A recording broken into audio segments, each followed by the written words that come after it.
La série commence avec un homme expliquant que cela fait déjà 20 ans qu'il a quitté la Terre pour cet autre monde.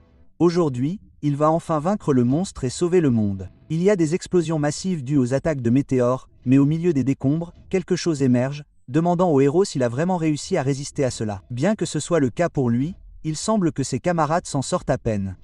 Car derrière le héros se trouvent les saints, le mage et le chevalier. Le héros s'appelle le Yoon Sok. Il dit que le monstre n'a pas l'air très à l'aise non plus. Il arrive avec une nouvelle attaque, mais le héros prépare également son arme, et ils commencent à échanger coup pour coup. Leurs attaques sont tellement puissantes que le mage doit déployer une barrière pour les autres. Le monstre dit que s'il ne se soumet pas, il le mettra en pièces, car cette terre est un royaume forgé par ses propres crocs et griffes.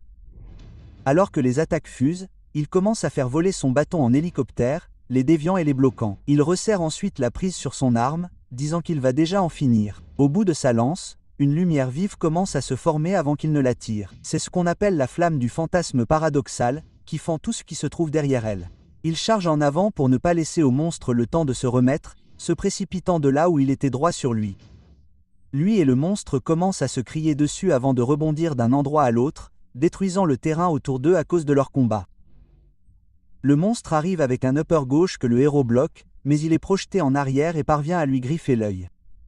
Le monstre lui dit qu'une attaque aussi faible ne lui laissera même pas une égratignure, mais Yunar lui dit de ne pas en être si sûr, car cela aurait largement suffi à réduire son arrogance. Il arrive une fois de plus avec une flamme fantasmatique, mais cette fois, le feu semble encore plus brillant jusqu'à ce que l'on voit la couronne du monstre tomber au sol, car il a finalement réussi à la maîtriser. Il lui dit qu'il ne pensait pas qu'il y ait un humain dans ce monde capable de s'opposer à lui. Yoon Sak dit que c'est une bonne chose qu'il ne soit pas de ce monde.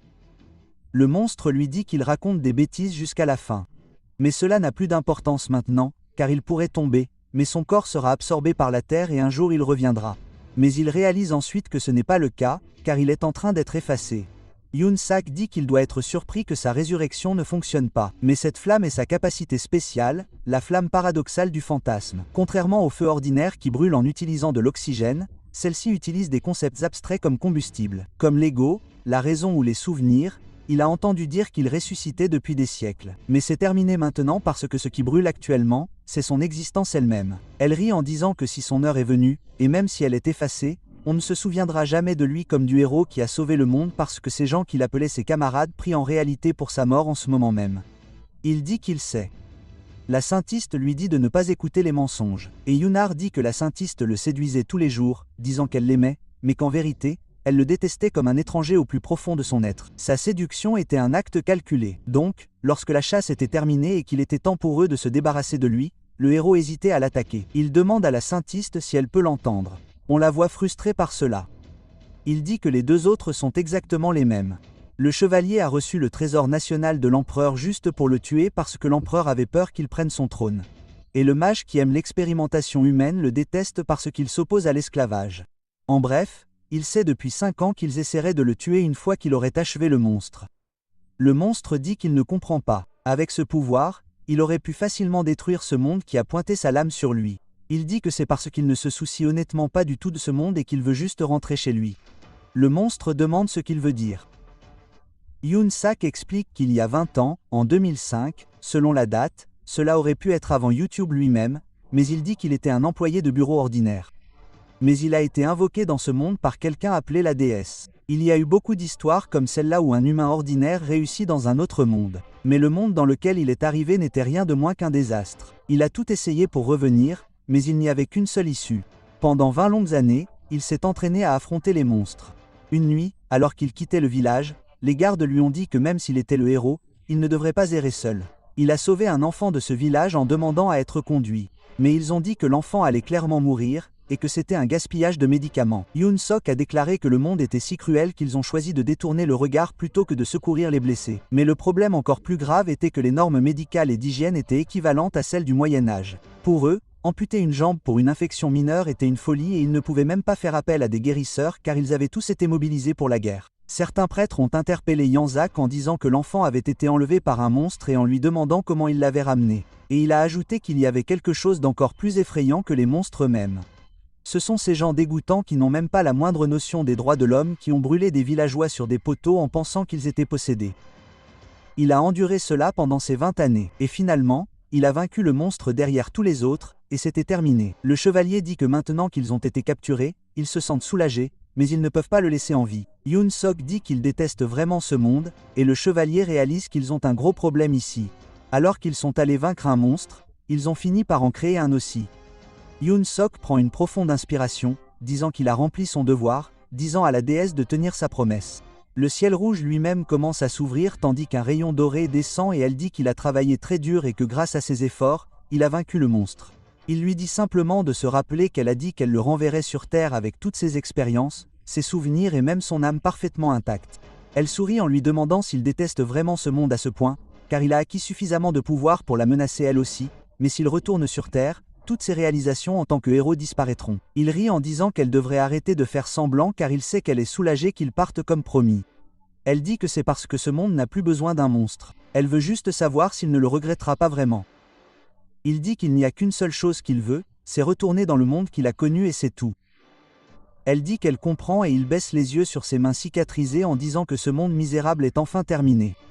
Un rayon doré commence à descendre sur lui et elle dit que puisque son corps d'origine sur Terre est mort, elle va le placer dans un nouveau vaisseau. Il demande dans quel corps il entre, et elle lui dit qu'elle ne peut pas lui expliquer en détail, mais que c'est un corps destiné à mourir bientôt. Mais si c'est lui, il survivra. Il dit que tant qu'il peut retourner sur Terre, il se fiche que son corps soit destiné à mourir. Parce que peu importe à quel point son destin devient difficile, il sera plus heureux que tout ce qui pourrait arriver ici. En ouvrant les yeux, il fixe le plafond et se demande s'il est enfin de retour. Cela fait maintenant 20 ans qu'il est entré dans le corps d'un civil nommé Yu Chan-sok. Il se redresse en disant qu'il est content de ne plus voir de l'autre monde et qu'au moins il peut enfin revivre sa vie. Il regarde le miroir et dit que c'est son visage à partir de maintenant, mais il est tellement content d'être de retour sur Terre. Il court vers le robinet en voyant de l'eau propre. Il pense que c'est ça la vraie magie et que les mages sont inutiles. Il allume ensuite le brûleur en disant qu'il n'a plus besoin de couper du bois de chauffage ni d'allumer de feu de camp. Mais il aperçoit aussi du poulet à proximité et dit que ça lui manque aussi. Et le poulet frit, c'est le meilleur. Il prend une seconde avant de le croquer et dit que c'est tellement bon qu'il va pleurer et que ça lui a tellement manqué. Toutes ces choses qu'il tenait pour acquises, mais maintenant il peut reprendre une vie normale. Mais nous voyons que ce ne sera probablement pas le cas car il y a un rayon rouge dans la ville. Il dit qu'il s'y attendait, mais le temps a progressé pendant qu'il était dans l'autre monde.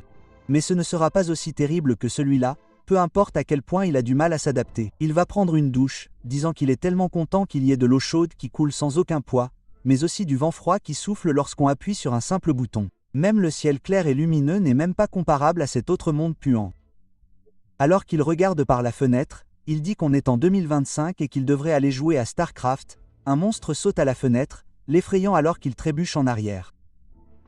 Il demande ce que c'était. Un bulletin d'information se déclenche disant qu'une zone d'érosion s'est produite dans le complexe. Yoon Sak demande ce que c'est et l'annonce lui dit de se rendre rapidement à l'abri souterrain. Il se demande ce qui se passe, mais réalise que c'est grave, car il est complètement submergé par la quantité de monstres. Il commence à taper sur la vitre et il se précipite dans le couloir, réussissant de justesse à les dépasser. Il jette un coup d'œil en arrière en montant les escaliers. On le voit suspendu au rebord de la fenêtre alors qu'ils ont réussi à passer devant lui. Il remonte en disant qu'il est content d'avoir réussi à les repousser. Il aperçoit alors un petit enfant. L'enfant est surpris de le voir. Yoon Sok dit que c'est dangereux et qu'il devrait se dépêcher d'aller au refuge, mais l'enfant lui demande s'il a vu où sont allés les monstres, car il va les tuer, se demandant s'il veut les suivre. Yoon Sok demande si ce gamin est sain d'esprit, mais répond avec cette coupe de cheveux, probablement pas. On apprend que cela fait 13 ans que la Terre est devenue comme ça. L'enfant a dit à Yanzak qu'il n'irait jamais au refuge et qu'il ne pouvait pas le laisser comme ça. Il dit en bref qu'une zone d'érosion est une sortie d'où viennent les monstres et que personne ne sait pourquoi ils sont apparus, ni quand ni où ils apparaîtront. L'enfant dit que c'est vrai. Yoon Sok dit qu'il est revenu sur Terre après avoir vécu cet enfer et que maintenant la Terre est en train de devenir un enfer vivant. C'est trop. On se demande pourquoi la déesse ferait ça. L'enfant demande comment il ne sait vraiment rien, et Yoon Sok avance l'excuse qu'il a vécu en Amérique pendant un certain temps. L'enfant demande comment le président de l'État a été destitué pour avoir tenté d'envoyer secrètement sa fille en Corée, et ils ont dit sur YouTube qu'il ne pouvait pas venir en Corée. Il continue de jacasser et Yoonak demande quel était le nom de cette chasseuse qu'il a dit aimer. Il dit qu'elle s'appelle Lee-yoon et qu'elle est dans la guilde Janabi classée 10e au monde. Son arme principale est une grande épée, et en ce moment elle s'occupe d'une zone d'érosion à Sherwan. Yoon Sok dit qu'il est content d'avoir changé de sujet, mais se demande comment les humains ordinaires combattent les monstres, car dans l'autre monde, ce n'était pas le cas. L'enfant dit qu'il aime beaucoup sa grande épée, et Yoon-sok se couvre la bouche tandis que l'enfant va lui en dire plus sur certaines vidéos d'elle sur YouTube. Yoon-sok regarde au coin de la rue, disant qu'il y a plusieurs monstres, et le nombre exact est de 5, mais en incluant celui qui se cache au numéro 6. Heureusement, sa force physique semble être supérieure à la moyenne, et il a l'habitude de faire face à plusieurs ennemis, mais il ne sait pas quoi faire de cet enfant. Et s'il le laisse seul, il va certainement avoir des ennuis, mais il ne sait pas quoi faire de cette arme inappropriée. Il sent alors quelque chose dans l'air et se demande si c'est Mana. Il dit qu'il en est sûr. C'est la même chose que ce qu'il a vu dans l'autre monde, et si c'est le cas, ce ne sera pas si grave. Il lance une attaque, qui touche le côté de la tête du monstre et commence à le brûler. Yoon-sok dit que le mana qu'il a accumulé pendant 20 ans a disparu. Mais s'il y a du mana dans l'atmosphère, c'est plus que suffisant car il peut utiliser sa flamme de fantasme paradoxale car elle est gravée dans son âme. Il dit que sa puissance de feu est peut-être décevante, mais que cela devrait suffire. Alors que le monstre commence à brûler vif, l'enfant lui dit qu'il est incroyable et qu'il ne lui faisait pas vraiment confiance parce qu'il ne savait rien, mais qu'il a même un trait unique. Yoon-sok en rit, disant qu'il est content que l'enfant ne soit pas blessé.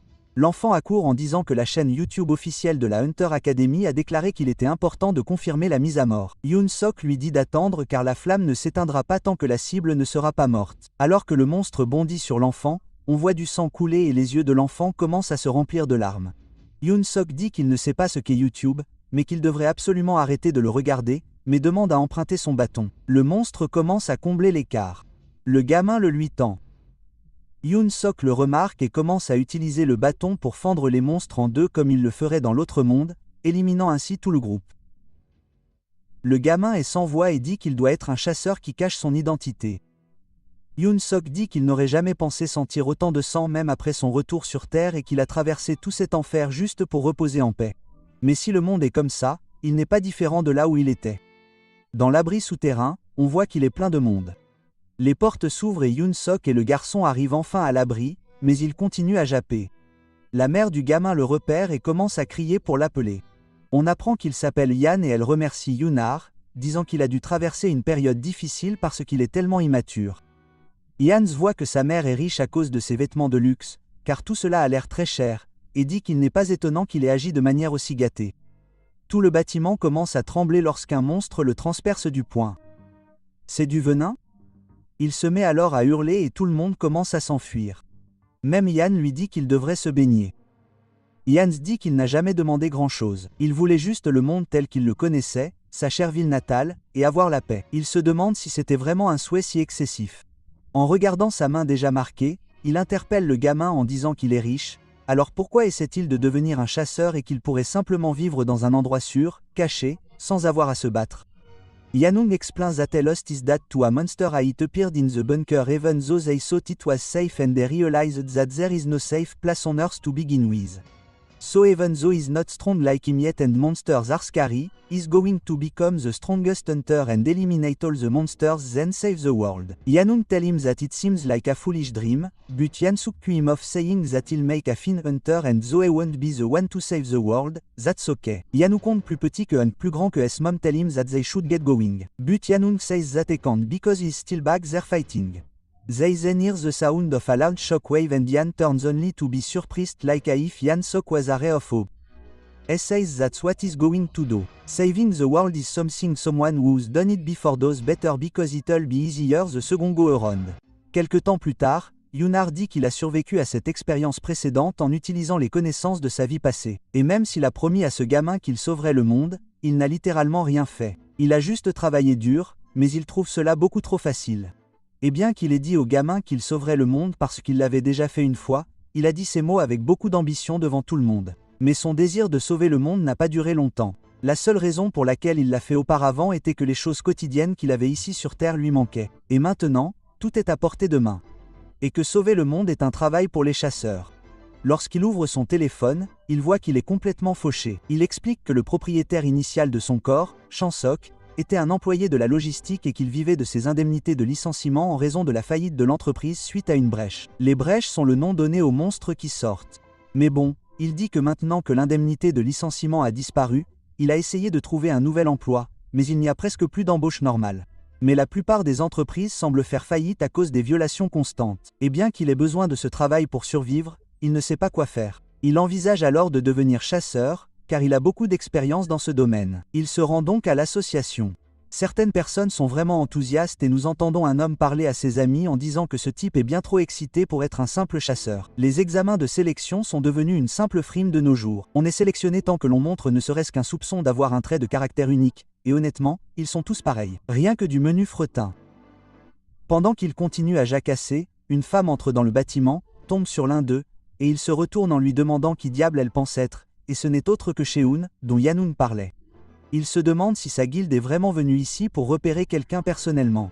La première personne qu'elle mentionne après l'avoir fait apparaître sur la tablette est une femme nommée Han Sanga, et son attribut est la foudre. Cheun se demande si elle peut charger des batteries, et l'un de ses assistants gardes dit qu'elle est une candidate chasseuse, pas un générateur. Ses compétences dans la gestion de sa capacité sont de premier ordre. Elle sera donc utile dans de nombreux endroits. Mais un autre dit que le combat de chasseur est la vraie affaire. Même s'ils se démarquent à l'académie, il y a de nombreux cas où ils échouent au résultat du combat réel. Voyez Yoon tend une friandise au mec, en disant que c'est exactement ce dont elle parle. L'entraînement et le combat réel sont deux choses différentes, et il est difficile pour les étudiants de l'académie qui ne reçoivent qu'une formation en sécurité de supporter le terrain. Mais il faudra certainement un certain temps à SA pour s'adapter. Elle se demande juste si c'est bien pour elle de s'absenter pendant une semaine. Mais d'une manière ou d'une autre, elle doit terminer le travail qu'on lui a confié, et elle espère que Sana pourra augmenter sa valeur marchande, ce qui la rendra digne d'être recrutée. L'annonceur dit que cette candidate est intéressante. Il n'est même pas diplômé de l'académie. C'est juste un mec normal. C'est sans précédent. Il se demande quel genre de cran il a pour monter sur scène alors que ce n'est autre que Yanzak. Il commence à l'appeler Chansok, et s'il continue comme ça, je le ferai aussi. L'annonceur explique que les règles sont simples.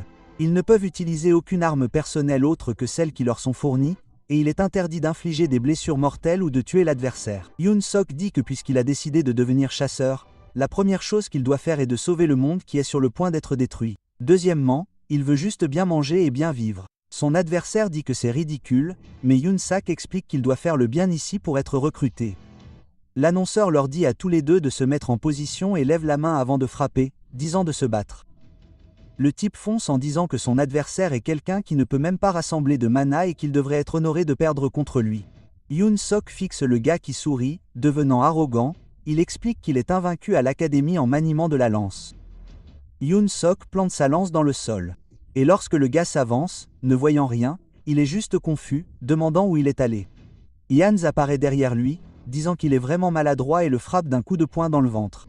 Alors que le gars commence à chanceler, il marche sur son pied pour qu'il ne puisse pas tomber en arrière et le frappe également d'un upper gauche. Instantanément, les yeux du gars commencent à devenir flous et il tombe à genoux. Yoon Sak demande si c'est déjà fini, disant qu'il n'a utilisé que ses mains nues parce qu'il pensait qu'il serait gravement blessé s'il utilisait sa lance. Mais ce type était un parfait imposteur, et ce n'est certainement pas le niveau moyen d'un chasseur. Cheun est stupéfaite, demandant ce qui se passe avec ce type. Elle commence à lire la tablette, expliquant qu'il n'était qu'un employé de la logistique. Son garde dit qu'il n'a presque plus de mana dans son corps, et que pour produire autant de puissance, il doit en accumuler pendant longtemps. Mais comme ce n'est pas le cas, le résultat doit être de la chance. Elle lui tend des bonbons en lui disant de se taire. Bro se plie sous aucune pression et les mange. Elle dit que ce type ne fait pas exprès d'accumuler du mana, mais demande comment c'est possible. Yoon Sok dit que ça ne lui semble pas normal, mais pour prouver ses compétences, il devrait mettre fin à tout ça de manière décisive. Le type commence à revenir aussi, et Yoonar s'approche, lui disant de se détendre car ce ne sera pas fatal. Le type lève les mains de peur avant de se faire gifler à nouveau, se faisant mettre KO 2 fois en un seul combat. Il est déclaré vainqueur et les gens commencent à parler de lui. Cheun regarde tous les autres recruteurs autour d'elle pendant qu'ils jappent encore. Elle dit que puisqu'ils sont distraits, elle devrait profiter de cette occasion pour voir ses vraies compétences. Son garde lui demande où elle va, et elle lui répond qu'elle doit aller voir le président de l'association. Yoon Sok enchaîne combat après combat, à main nue, en disant « Même si ce sont des débutants qui viennent de devenir chasseurs, ils sont bien trop faibles. Peu importe le nombre de matchs qui passent, tout le monde est juste nul. » Il se demande ce qu'ils enseignent à l'académie, car personne ici n'est même décent. Enfin, c'est au tour de ça, et la foule est excitée, disant que c'était leur candidat tant attendu, et qu'elle pourrait peut-être vaincre cette super débutante. Yoon Sok dit « Au moins, de tous ceux qu'il a vus aujourd'hui, c'est elle qui a rassemblé le plus de mana. » Elle soupire, disant qu'il n'est absolument rien, et qu'il a dû arriver jusqu'ici par chance. Mais ça s'arrête là. Yoon Sak se demande pourquoi tout le monde est si cliché, et elle dit qu'il semble qu'il n'ait pas de trait unique puisqu'il n'utilise que son poing, mais elle ne va pas y aller doucement avec lui. Bien sûr, il en a une, mais il a peur de l'utiliser car elle la supprimerait. Elle prend une profonde inspiration. Alors que l'annonceur leur dit de se battre, il regarde la foudre commencer à s'accumuler sur sa lame et il réalise ce qui se passe alors qu'elle se précipite pour dégainer rapidement. Elle est surprise de voir qu'il l'a retournée. Elle demande comment diable il a pu esquiver la foudre en sautant, mais Yunar dit que c'est intéressant. Elle fait circuler l'électricité à travers le fourreau et la lame pour les rendre magnétiques, ajoutant cette force magnétique à sa puissance de dégainage, ce qui en fait un peu comme un canon à rail. Il dit que ses compétences sont vraiment assez correctes, mais qu'elle a raté quelque chose de très important. Elle demande quoi, et il dit qu'elle est trop obsédée par le fait d'attaquer vite, donc elle est trop lente dans l'action. Son erreur a été de poser des rails magnétiques en plein vol pour accélérer encore plus l'épée. Peu importe sa vitesse ou sa puissance, qui est assez stupide pour se faire toucher par une attaque alors que le chemin est visible, elle lui dit d'arrêter de faire semblant d'être suffisant, car elle peut le battre sans même utiliser cette technique, tout en lui envoyant des éclairs. Il l'esquive, lui demandant si elle n'est pas intelligente. Puisqu'il a esquivé son coup le plus rapide, il n'y a aucune chance qu'il se fasse toucher par ça. Frustrée, elle génère plus d'électricité et se balance, brisant une partie de l'arène, l'envoyant vers lui. Il dit qu'elle en fait trop car elle rassemble son mana de force, et que si elle continue comme ça, son corps sera en ruine. Il comble l'écart, lui disant qu'elle était cool, mais qu'il est temps d'en finir ici. Et si elle trouve ça trop douloureux, qu'elle lève simplement la main. Alors qu'il la frappe d'un coup de poing dans le ventre, elle commence à cracher et il prépare son poing avant de lui donner les mêmes droits, les mêmes gauches. Chris Brown la frappe et lui renvoie le coup final avant de la frapper en plein visage. Alors que ses yeux deviennent flous, elle tombe en arrière sur le sol et les recruteurs sont tous sans voix en se demandant d'où diable sort ce type.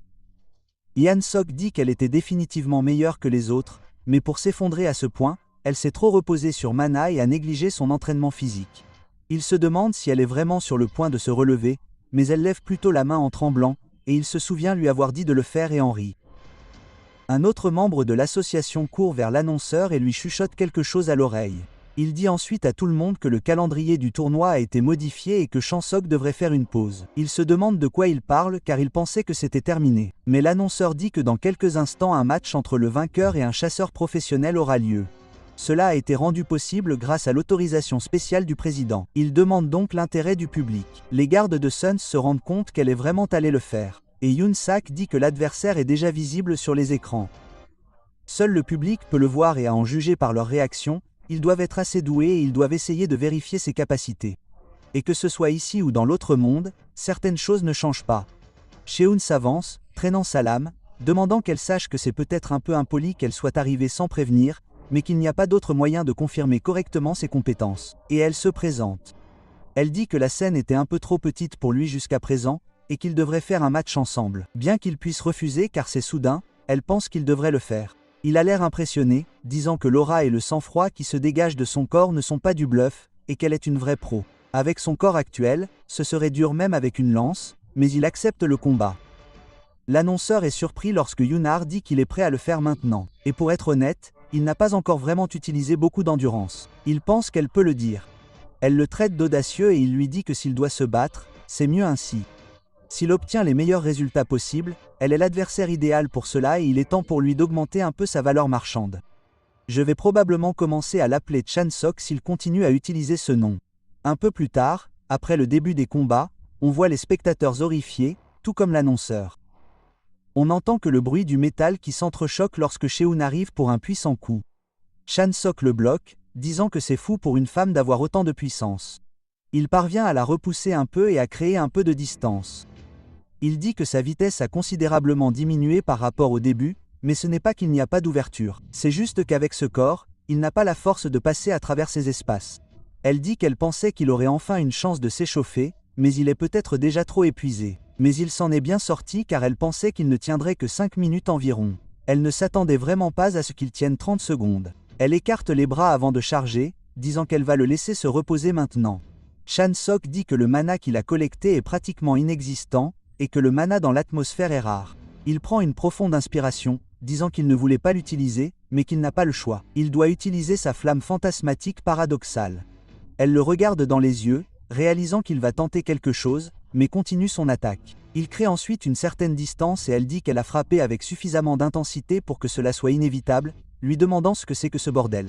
Alors qu'il commence à utiliser la flamme fantasmatique, il s'en recouvre le corps, disant que comme nous pouvons tous le constater d'après ses vêtements intacts, contrairement à un feu ardent, elle ne brûle pas la matière physique. Au lieu de cela, chaque flamme brûle en utilisant des concepts abstraits spécifiques comme combustible.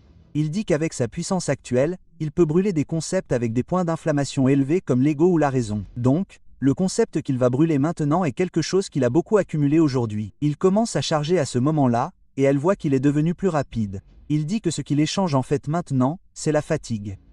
C'est en fait une compétence folle. Elle lui demande comment il a pu récupérer en si peu de temps, et leur bagarre continue. Elle se demande ce qui se passe alors que la densité de mana dans l'air fluctue sans cesse entre épais et mince, alors que les paramètres de l'arène n'ont pas changé. Mais Chan s'explique que tout comme le feu libère de la chaleur tout en brûlant la matière, la flamme paradoxale du fantasme libère du mana en brûlant des concepts abstraits. Il utilise du mana pour l'enflammer, puis les flammes brûlent sa fatigue pour libérer à nouveau du mana. C'est vraiment un cycle sans fin. En d'autres termes, sa spécialité est la guerre d'usure où il s'accroche aux soins de l'adversaire car il a une réserve d'endurance presque infinie. Bien qu'elle ait ses limites, il ne lâchera jamais prise une fois qu'il aura commencé un combat. Il lui demande ensuite si elle aime les gens tenaces et elle répond qu'elle les déteste. Il explique que brûler laisserait des cendres et qu'une fois qu'elles sont réduites en cendres, elles ne peuvent plus être brûlées. De même, sa flamme fantasmatique laisse un résidu comme de la cendre et tout brûle pour ne laisser que des cendres. La flamme disparaîtra. Elle dit que cela a duré 4 heures et 20 minutes et qu'il a tenu longtemps. Elle se demande s'il veut continuer. Il dit non, il en a un peu marre. Il déclare forfait. Sheun est déclaré vainqueur. Elle sort un gros bonbon cette fois et ses gardes sont surpris. Elle dit qu'il a travaillé dur, alors elle va lui donner ça, mais elle y a aussi mis sa carte de visite. Il demande ce qu'est un chasseur partenaire de l'équipe 3 de Monkey LLC, mais elle lui dit qu'il doit l'appeler. L'annonceur dit que la sélection des chasseurs est terminée et qu'il doit se rendre à la cérémonie de remise des prix. Il se demande juste si son truc de singe n'est pas une agence de gestion de chasseurs. Il dévore le bonbon en disant que le fait que son permis de chasseur soit sur son smartphone est surprenant et que la technologie de son époque n'était que sur papier.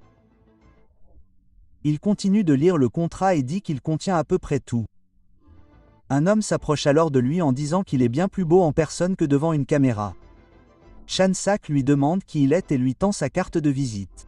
Il s'appelle Hunter Yoon Sung-Ayeon de Grand Purity. Le type se présente en disant qu'il est un chasseur partenaire de la guilde Grand Purity et qu'il ne fera pas long feu. Il veut juste qu'il rejoigne son équipe. S'il acquiert suffisamment d'expérience sous sa direction, il brillera certainement. Chansok dit que le type n'a certainement pas l'air de mentir, mais il a déjà eu un engagement avec Sheun, il ne peut donc pas donner de réponse définitive. Il dit qu'il va y réfléchir un peu plus avant de tirer une conclusion. Et Seiyan rit en lui demandant s'il pensait qu'il devait donner une réponse. Il pose maintenant sa main sur son épaule en disant qu'il doit prendre sa décision avec précaution, mais qu'il le reverra plus tard. Chansok réalise qu'il ne faut pas faire confiance à ce type et il commence à appeler Sheun. Il se présente comme Chansok, c'est pour ça qu'on l'appelle comme ça à partir de maintenant. Il demande où il doit aller et elle lui dit qu'elle est au 2e étage du bâtiment de l'association et qu'elle lui enverra l'emplacement. C'est un endroit appelé la hutte. Une femme l'accueille et Sheun lui fait signe de s'asseoir. Chansok dit que le nom du café est étrange et elle lui demande s'il s'est passé quelque chose. Il lui raconte que Sung-Ayeon a essayé de le recruter et que c'était un mec énorme. Elle dit que depuis que Sunyan a jeté son dévolu sur lui personnellement, les autres guildes ne prendront probablement même pas la peine de songer à le recruter. Chansak demande si c'est pareil pour Monkey et elle dit qu'elle n'a pas l'intention de le recruter. Il demande pourquoi alors. Elle lui suggère alors de travailler sans être affilié à une guilde en tant que pigiste. Il est surpris par cette idée et elle lui explique que Sung-Ayeon a tenté de lui proposer un poste de junior. Il lui demande ce que cela signifie et ce qu'est un chasseur partenaire. Elle lui dit qu'elle a oublié qu'il n'est pas diplômé de l'académie et lui explique que la profession de chasseur au sein d'une guilde est généralement divisée en 3 niveaux, junior, senior et associé. Pour moi, cela ressemble à un cabinet d'avocats. Il peut considérer les seniors et les juniors comme des salariés qui appartiennent à une équipe dirigée par un chasseur partenaire. Au lieu d'un salaire, les chasseurs partenaires détiennent des parts dans la guilde et se partagent les bénéfices nets que la guilde génère. Chansok dit que cela ressemble exactement à des avocats. Elle dit exactement. Le premier chasseur qui a fondé la guilde s'est servi de cabinet d'avocats comme référence. Il n'a pas nécessairement besoin d'appartenir à une guilde et de passer par les niveaux junior et senior pour devenir chasseur partenaire. Il dit qu'il pense comprendre. S'il devient célèbre et obtient des résultats, ils viendront le chercher d'eux-mêmes. Elle lui dit que c'est exact et lui tend un bonbon. Il lui demande ce qu'il en est, et elle lui dit qu'il sera difficile pour quelqu'un comme lui, sans relation ni expérience, d'obtenir des demandes en bonne et due forme. Elle dit qu'elle fera tout pour lui gratuitement. Il dit qu'il ne sait pas pourquoi elle va si loin. Elle lui explique qu'à l'avenir, une fois qu'il aura acquis suffisamment de renommée pour être recruté par une guilde, elle voudra juste qu'il crie « singe », leur donnant ainsi une belle promotion. Il dit qu'à ce stade, elle ne fait que lui en vouloir. Elle lui tend un document lui disant de le lire et que c'est à lui de décider s'il le fait ou non. Il demande ce que c'est. Elle dit que c'est une demande de la ville d'un champ, car il y a un endroit appelé l'île de Gyeongdu. Il y a 2 ans, ils n'ont pas réussi à retirer le noyau d'érosion. Une zone d'érosion s'est donc formée. Il demande s'il doit simplement y aller et retirer le noyau d'érosion. Elle dit que non. Il va patrouiller à Gyeongdu pour identifier et retirer tout noyau supplémentaire qui aurait pu apparaître. Il lit qu'il va commencer dans 1 mois. Il a ensuite un acompte de 5 millions et 15 millions supplémentaires en cas de succès. Il dit que c'est un travail où il doit risquer sa vie. Ce revenu est en fait nul car il n'est que d'environ 13 000 $. Elle dit que s'il est malheureux, il doit devenir plus fort et plus célèbre et il aura plus d'argent qu'il ne peut même en gérer. Lui demandant quelle est sa réponse, il va lui dire, mais elle la retrouve dans la voiture en train de parler à quelqu'un qui lui demande qui est Chan-sok. Elle explique que Chan-sok est un civil mais qu'il a écrasé le tournoi à main nue. La personne au téléphone lui demande si cela signifie qu'il est décent et elle dit que cela ne suffit même pas car il a tenu 4 heures contre elle. La personne au téléphone dit que cela doit être parce qu'elle a limité son pouvoir et elle dit qu'elle est une chasseuse depuis 10 ans et qu'elle a été dans les endroits les plus infernaux de la Terre et qu'elle aurait dû pouvoir jouer avec lui. Mais 4 heures plus tard, même si elle était née de nouveau, il n'y aurait plus jamais d'autres monstres comme lui. Ils ont été emmenés sur l'île de Gyeongdu. Pendant que le boss au téléphone parle toujours, disant que peu importe à quel point elle pense de lui, la mission de Gyeongdu a spécifiquement recruté des chasseurs expérimentés. Même si ses compétences sont exceptionnelles, il ne s'en sortira sûrement pas seul parmi des chasseurs vétérans. Cheon dit que ce ne sera pas un problème. Elle l'a associé à quelqu'un de fiable. Et nous ne voyons personne d'autre que ça. Le boss dit qu'utiliser sa tête comme un singe est son rôle après tout, lui demandant si elle pense que Chan-sok peut atteindre son niveau. Cheon dit qu'ils ne veulent probablement pas entendre ça. Mais s'il atteint un jour son niveau, il pourra certainement leur ôter la vie. Nous avons un flashback d'1 mois plus tôt. Alors que le livreur porte quelque chose à l'étage, il demande qui diable a bien pu commander quelque chose d'aussi lourd. Il retourne chercher le numéro d'unité sur le prochain colis. Chan-sok ouvre la porte et la tire à l'intérieur, disant qu'elle est en fait très longue. Il ouvre la boîte et dit que cette lance va très bien fonctionner. Il a également obtenu un élixir, qui est un médicament d'urgence couramment transporté par les chasseurs. C'est du mana condensé qui aide lorsque vous avez vraiment besoin de mana. La manière habituelle de gérer le mana est similaire à celle de puiser de l'eau dans un purificateur et de la boire. Vous régulez le mana de l'air, le stocker dans votre corps et l'utiliser lorsque cela est nécessaire, et l'élixir permet au processus de se dérouler dans un laps de temps beaucoup plus court. Mais il utilise le mana différemment des autres. Il saute le processus de stockage et absorbe et utilise directement le mana dans l'air. L'avantage est qu'il n'y a pratiquement aucune limite puisqu'il peut puiser dans le mana ambiant. De plus, au fur et à mesure que le mana le traverse, les vaisseaux sanguins se renforcent progressivement, ce qui lui permet de gérer de plus en plus de mana au fil du temps. L'inconvénient, cependant, est que tant que les vaisseaux ne sont pas complètement développés, la quantité utilisable est limitée, ce qui rend difficile la production de résultats importants en peu de temps. Il soulève le couvercle de l'élixir en disant qu'il n'a pas le luxe d'attendre pour le moment. Il est probablement préférable d'en faire d'abord des réserves. S'il s'entraîne avec pendant environ 1 mois, il devrait pousser juste assez. C'est à ce moment-là qu'il est allé sur l'île. D'après ce que l'on voit, il y a une longue file. Il tend son téléphone et on lui dit d'y aller, mais il fait aussi partie de l'équipe 8. Il se rend à la zone d'embarquement de l'équipe 8 et on le voit faire la queue pendant que tout le monde se demande quand ils vont partir. Ça l'interpelle alors.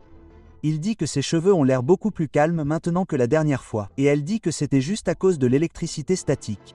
Elle dit qu'ils sont dans la même équipe, ce qui est bien, et qu'ils devraient travailler ensemble pendant la mission. Il lui demande pourquoi il le ferait, et elle dit qu'il est plus fort qu'elle, et qu'elle pourrait apprendre quelque chose de lui. Il fait une blague sur ses épaules qui sortent à force de la porter, et elle lui dit que les luxations chroniques sont dangereuses, et que s'il en a, alors pourquoi utilise-t-il une lance? Il se rend compte qu'elle ne peut pas comprendre une blague, et un homme leur dit à tous de se concentrer. Puisque tout le monde dans l'équipe 8 est présent, ils vont commencer le briefing de la mission, car il y a des chasseurs qui participent pour la première fois. Il expliquera une partie de la terminologie en demandant leur attention.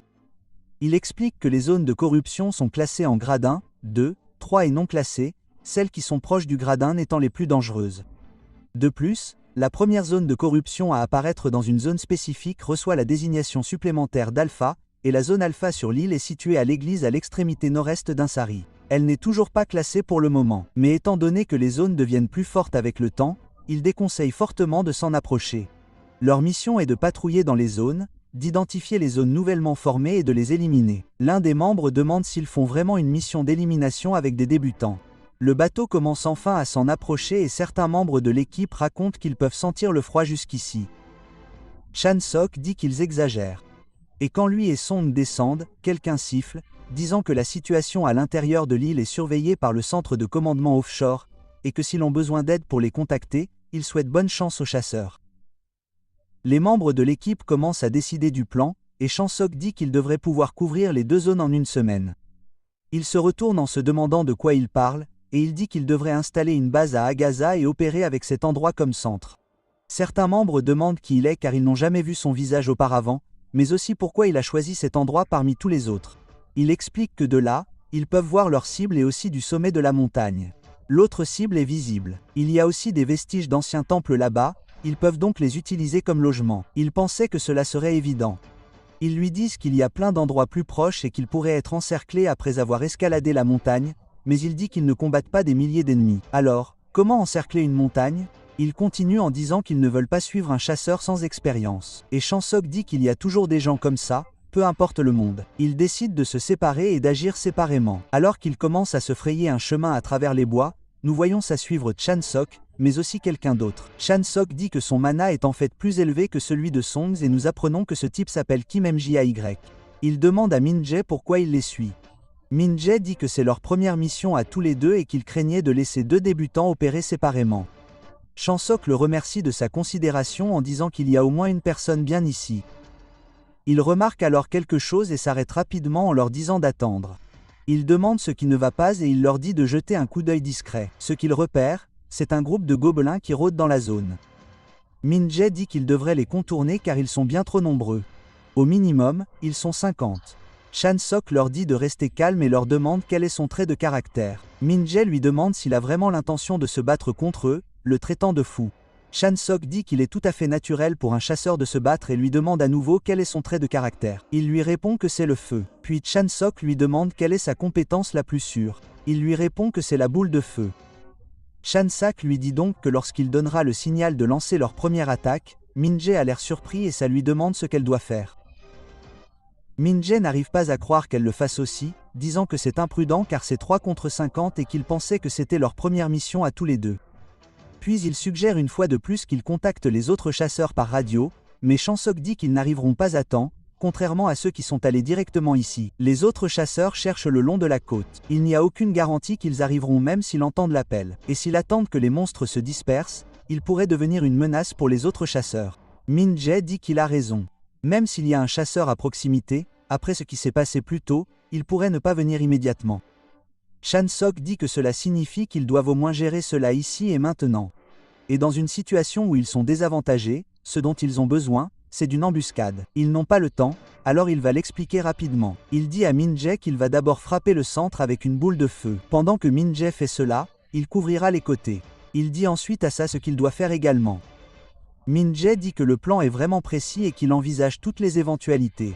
Il se demande pourquoi il a l'impression d'être un vétéran expérimenté qui se bat depuis des années, mais aussi qui il est vraiment. Les monstres restent assis là, sans savoir quoi faire. Min-jae saute par-dessus le mur et lance sa boule de feu. Après qu'elle a explosé sur l'un des gobelins, le brûlant vif, il dit à Chan-sok qu'il a besoin d'un moment avant de lancer la prochaine boule de feu. Chan-sok dit que c'est bon et qu'il peut tirer dès qu'il est prêt. Min-jae dit qu'il a compris. Alors qu'il commence à la préparer, Chan-sok arrive rapidement en disant qu'au combat, il accorde de l'importance à l'efficacité et que pour obtenir une efficacité maximale, la division des jets est essentielle. L'un des gobelins va l'attaquer, mais il s'en occupe rapidement, disant que jusqu'à ce que la prochaine boule de feu soit prête, il s'occupera des autres et les éloignera de Ming. Bien sûr, il ne peut pas tous les gérer tout seul, mais il sourit en disant que c'est pour cela que la division des jets est importante. Ça dégaine rapidement sa lame, fendant 3 gobelins, et elle n'a même pas eu besoin d'utiliser beaucoup de sa puissance. Min-jae lui dit que la prochaine boule de feu est prête, et Chan-sok dit qu'il va l'esquiver tout seul, lui disant de tirer. Il la fait exploser, et nous assistons à une énorme explosion. Chan-sok bondit en arrière dans les airs pour l'éviter, puis resserre sa prise sur sa lance, disant qu'ils doivent tuer les autres maintenant. Quelque temps plus tard, il plante sa lance dans le sol puisqu'ils ont terminé. Puis il leur dit que c'était du bon travail, Mais Min-jae sort une arme juste derrière sa tête. Chan-sok lui demande ce qu'il fait et Min-jae lui demande s'il peut s'écarter un instant. Chan-sok se demande pourquoi diable il posait comme ça alors qu'il pensait qu'il allait lui tirer dessus. Il commence alors à tirer sur les monstres et Chan-sok lui demande ce qu'il fait.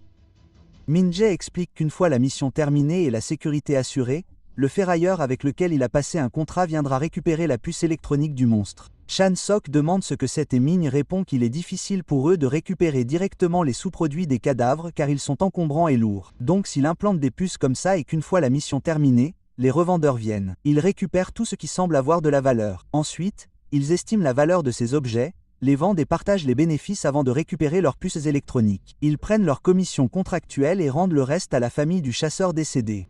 Chan-sok demande si on peut leur faire confiance et Min-jae répond que c'est pour cela qu'il est important de trouver un bon revendeur et de passer un contrat avec lui. Il commence ensuite à dire à Chan-sok que c'était incroyable car il n'aurait jamais pensé en abattre autant tout seul.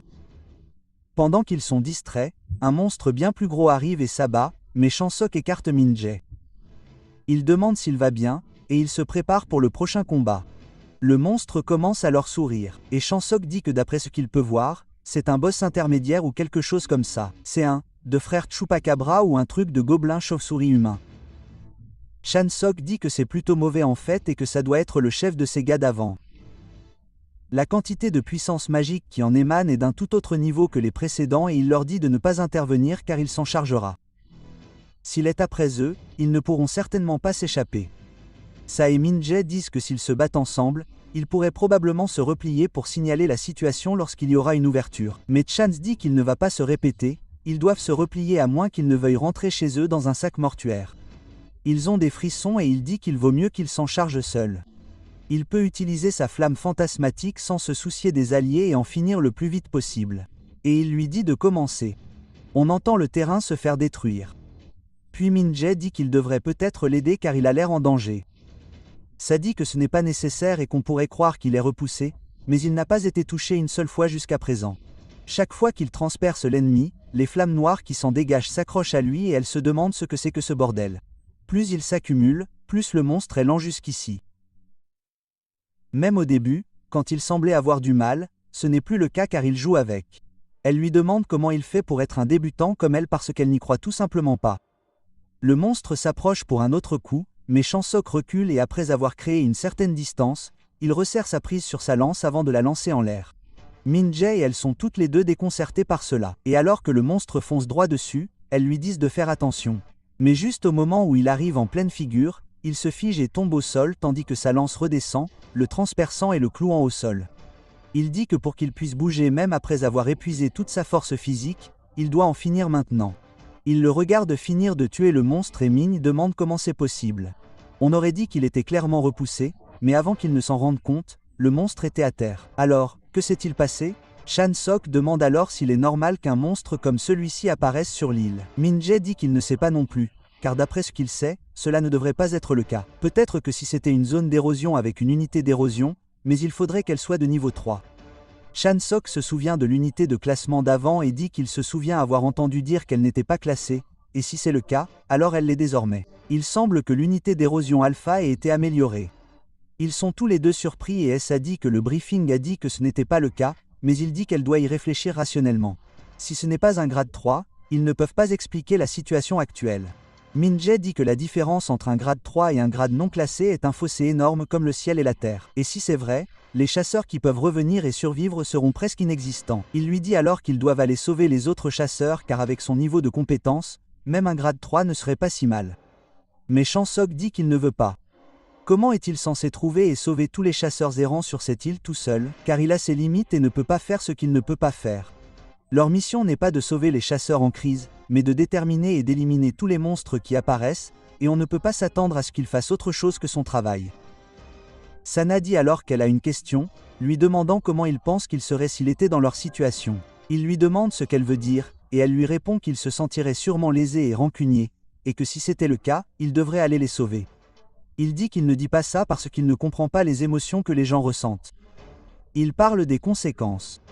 Il y a aussi des morts inévitables dans ce monde. Face à une telle mort, peu importe les pensées ou les émotions qu'il avait, il mourrait. Il ne veut pas vaciller dans une situation désespérée, car on ne peut pas survivre dans un monde comme celui-ci avec ce genre d'état d'esprit. Il se dirige vers le bâtiment abandonné dont il a parlé pour en faire leur base et il dit que le bâtiment est vide. Il n'y a aucune trace de monstre non plus. Ça dit que c'est une chance et Chansak demande à Min-jae s'il a remarqué quelque chose. Min-jae dit qu'il fait trop sombre pour voir quoi que ce soit de spécial. Mais la chance, c'est qu'il peut voir les lumières, qui sont les positions des autres chasseurs. Chansok dit que la lumière révèle votre position, ce qui est dangereux. Et si ce ne sont que des menus poissons, cela n'aura pas beaucoup d'importance. Mais si quelque chose comme le gros bonhomme de tout à l'heure apparaît, ce serait mauvais. Ils décident donc de mettre un message d'avertissement. Il leur parle du monstre qu'ils ont affronté récemment, et qu'il est possible qu'il soit en train de devenir de niveau 3. Il s'installe à l'intérieur du bâtiment et Min-jae dessine un schéma expliquant la situation. Chansok dit que s'il élimine le noyau de l'unité, toutes les créatures disparaîtront. Min-jae dit que c'est exact. Sans l'énergie émise par l'unité, la zone disparaîtra. Chansok dit que c'est assez simple, et que c'est son objectif maintenant. Ça commence à s'endormir, tout comme Min. Chansok laisse un équipement derrière lui, disant qu'il devrait déclencher une alarme si un monstre s'approche, ce qui signifie qu'il devrait pouvoir y aller. C'est une bonne chose qu'il ait vérifié l'emplacement de l'unité d'érosion pendant le briefing, car tout pourrait se passer sans problème. Il s'arrête alors et dit qu'il avait le sentiment que ça allait trop bien. Alors qu'il entend un grognement dans les bois, il dit que ce doit être le grand type de tout à l'heure. Mais lorsqu'il se retourne lentement, ce qu'il voit, c'est une créature chauve-souris géante qui le fixe du regard. Pendant ce temps, dans la salle de crise de l'association des chasseurs sur l'île, ils sont en panique car les chasseurs de l'équipe 5 ont disparu, ce qui signifie qu'ils sont très probablement morts. Les rapports indiquent que les monstres se déplacent de manière organisée, et ils commencent également à confirmer les pertes. L'un des ouvriers demande ce qui se passe, car il s'agit censé être une zone d'érosion non classée, mais il s'agit d'une urgence, ils doivent donc immédiatement renforcer les chasseurs actifs et faire des demandes urgentes. L'une des autres personnes lui dit que quelqu'un s'approche du véritable noyau d'érosion. Il a l'air surpris et demande qui c'est, car ils doivent les contacter et leur dire d'arrêter.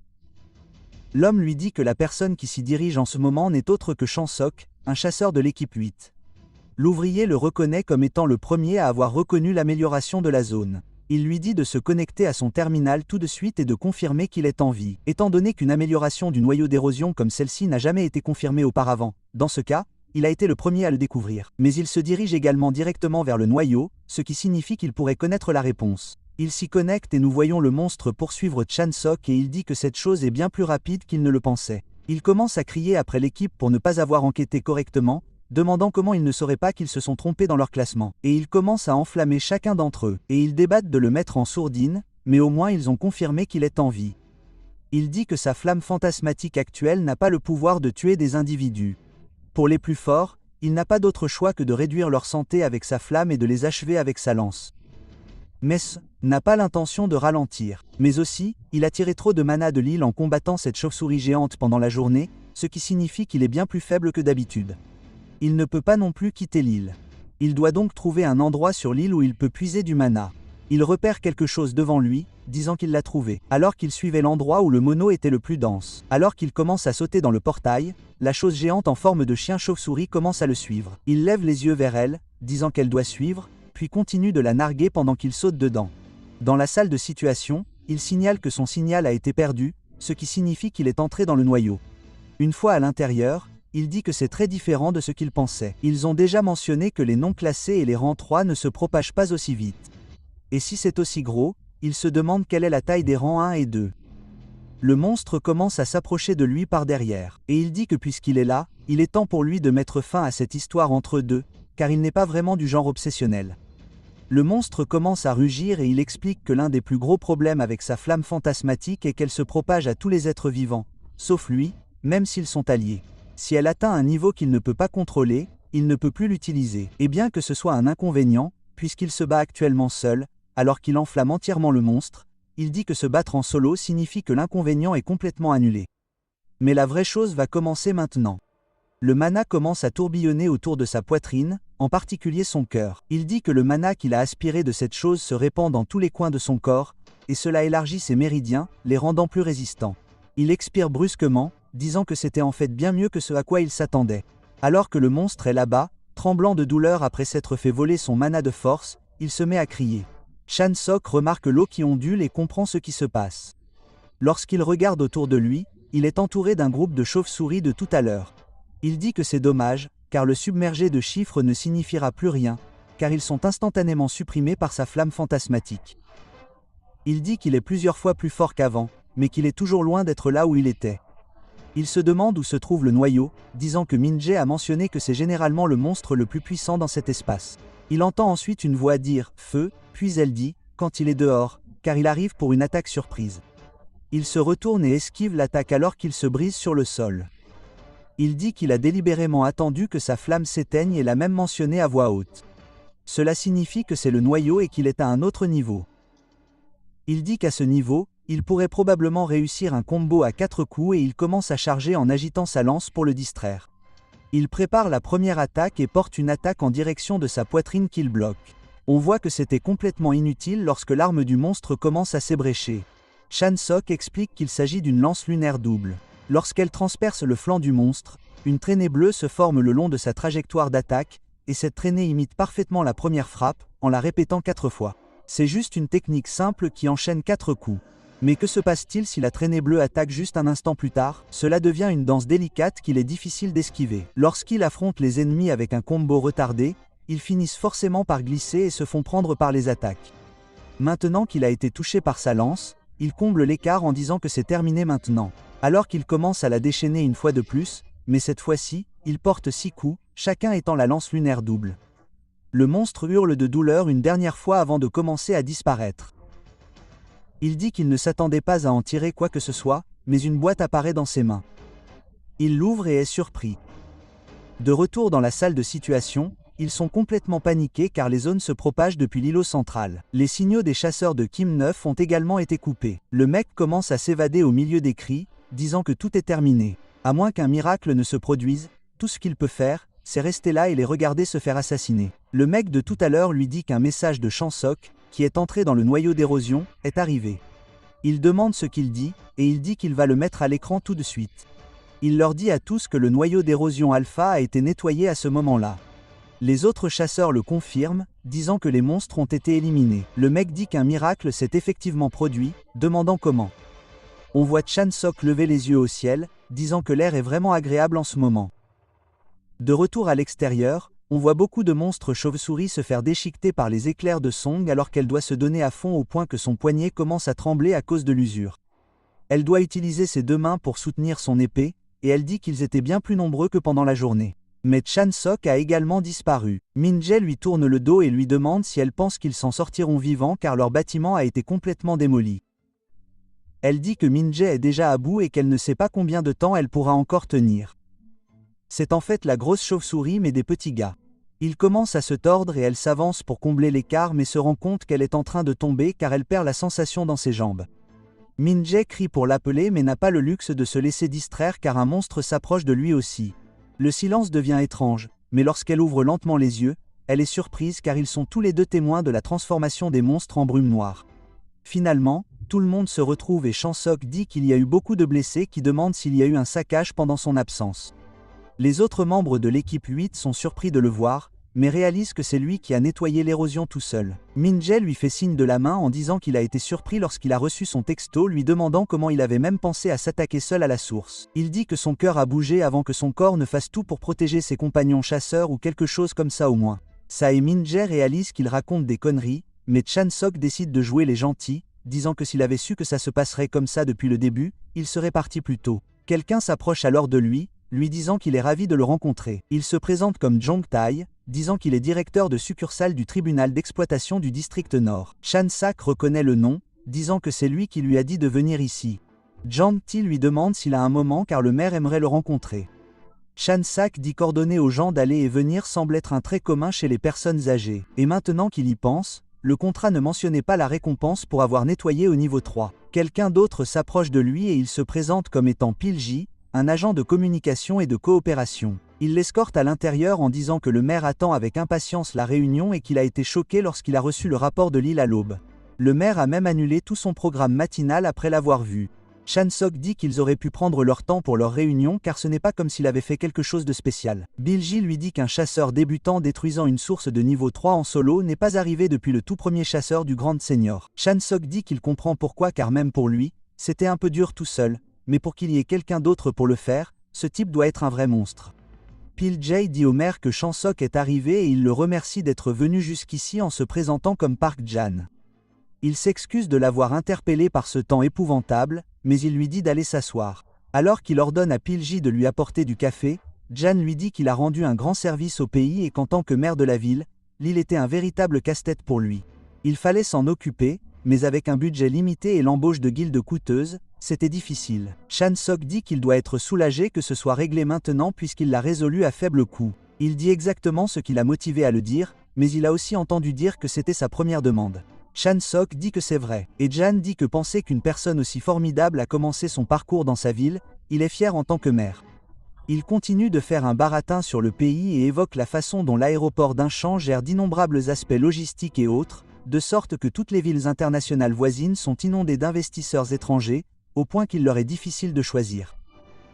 Les fonds massifs qui transitent par la ville leur ont fourni une grande quantité de fonds et il veillera à ce que son parcours de chasseur soit fluide et pavé de succès. Chance se souvient de l'époque où il était dans la voiture avec Jang Tia et qu'il voulait savoir pourquoi il était chasseur. Chansak dit que si des toilettes sont bouchées par de la merde, quelqu'un doit aller les déboucher. Jang Tai dit qu'il voit, mais il sait qu'il deviendra probablement très célèbre à l'avenir, car les chasseurs compétents sont aimés de tous. Cela entraînera de nombreuses publicités et autres choses du genre. Chansok dit qu'il semble craindre que la célébrité ne le ruine, mais Jang Ty dit qu'il existe de nombreux cas où des chasseurs prometteurs s'enivrent en oubliant leurs devoirs. D'une certaine manière, c'est tout à fait naturel. Mais juste de l'autre côté de la ligne de cessez-le-feu, de dangereux monstres rôdent dans les zones d'érosion. Et la Corée est le seul endroit sûr qui reste dans les environs et on l'appelle le sanctuaire pour une raison. Mais même ce sanctuaire est influencé par le capital. Ce qu'il a accompli cette fois-ci est formidable, et de nombreuses personnes en situation difficile s'intéresseront à lui. Il veut juste qu'il reste une lueur d'espoir. Chansok dit qu'il s'est demandé combien il offrirait après avoir reçu ce discours sur un plateau d'argent sans même essayer de le cacher. Malheureusement pour lui, il a vécu trop d'années et a subi exactement la même merde pour se laisser influencer par quelque chose comme ça. Il dit à Jan que s'il apporte autant de soutien, il doit bien avoir quelque chose à faire en retour, comme aider un maire dont le taux d'approbation est en baisse à se faire réélire. Jan a l'air surpris, mais se ressaisit, disant qu'il est rapide avec ses informations. Mais Chansok lui dit que les smartphones ont tout de nos jours. Il sait que son mandat doit se terminer au début de l'année prochaine. Et en lisant la salle, le consensus devrait être que la réélection est une chance infime. Jan dit qu'il est assez direct et qu'en fait, pour participer à cette demande, il avait besoin de l'autorisation de la mairie. Chansok dit que, contrairement à l'avis public, il est vrai qu'il avait besoin de l'autorisation du maire pour entrer en tant que débutant, et s'il présente les choses correctement, il peut prétendre qu'il est le talent qu'il a découvert, et on dirait qu'il veut l'intégrer à son récit et s'attribuer le mérite du repas qu'il a cuisiné. Jan continue en disant que grâce à l'infrastructure qu'il a mentionnée plus tôt en tant que maire, il entretient des liens avec de nombreuses entreprises étrangères et nationales. Par exemple, le contrat pour ce modèle de la marque de café qu'il boive en ce moment arrive bientôt à échéance et il pourrait faire emballer son visage ici à la place, mais il y a aussi bien d'autres possibilités. Chansok claque sa tasse en disant qu'il doit avoir l'air bon marché à ses yeux. Jan demande ce qu'il veut dire, et Chansok répond. En regardant les infos ces derniers temps, le monde semble désespérément à la recherche d'un nouveau visage capable de changer sa morosité. Et ce qu'il dit, c'est que tout ce qu'il prétend pouvoir lui donner, il va le prendre tout seul de toute façon. Jan dit qu'il peut sélectionner des demandes sûres et bien rémunérées et les lui fournir.